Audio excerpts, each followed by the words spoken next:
વિચરતી અને વિમુક્ત જાતિઓ એની લાક્ષણિકતાઓ અને જીવનશૈલી. કેટલીક જાતિઓ જીવન નિર્વાહ માટે એક જગ્યાએથી બીજી જગ્યાએ સતત ફરતી રહેતી હતી એને વિચરતી વિમુક્ત જાતિ કહીએ છીએ. જો આપણે આગળ પાઠ જોયો તો આદિવાસી એ લોકો જંગલમાં રહેતા હતા અને જે આ વિચરતી વિમુક્ત જાતિ હતી એક જગ્યાએથી બીજી જગ્યાએ ફરતી રહેતી.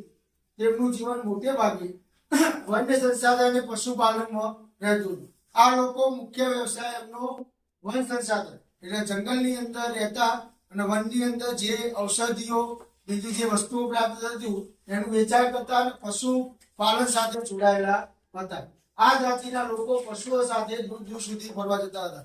આપણે જોઈએ હજી પણ ઘણી વખત કચ્છના લોકો અહીંયા એમના ઘેટા બકરા ઊંટ લઈને અહીંયા ઉનાળાના સમયમાં આવી જાય એટલે આ લોકો એક જગ્યાએથી બીજી જગ્યાએ પશુઓને લઈને ફરતા રહેતા હતા.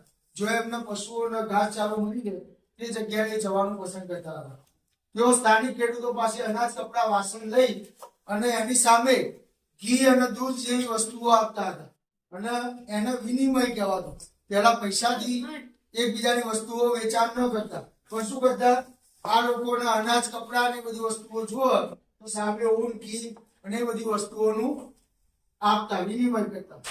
આ લોકો ઘેટા બકરા ગાય ભેંસ ગધેડા પાડા બળદ એવા પ્રાણીઓનો પણ લે વેચ કરી અને વેપાર કરતા હતા.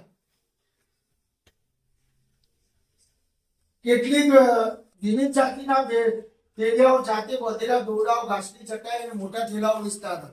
આ લોકો જાતે દોરડાઓ ઘાસની વસ્તુઓ અને ચટાઈ અને મોટા થેલાઓ બનાવતા. પેલા હુકડા આવતા એવા હુકડા ને બધું આ લોકો વેચવા આવતા.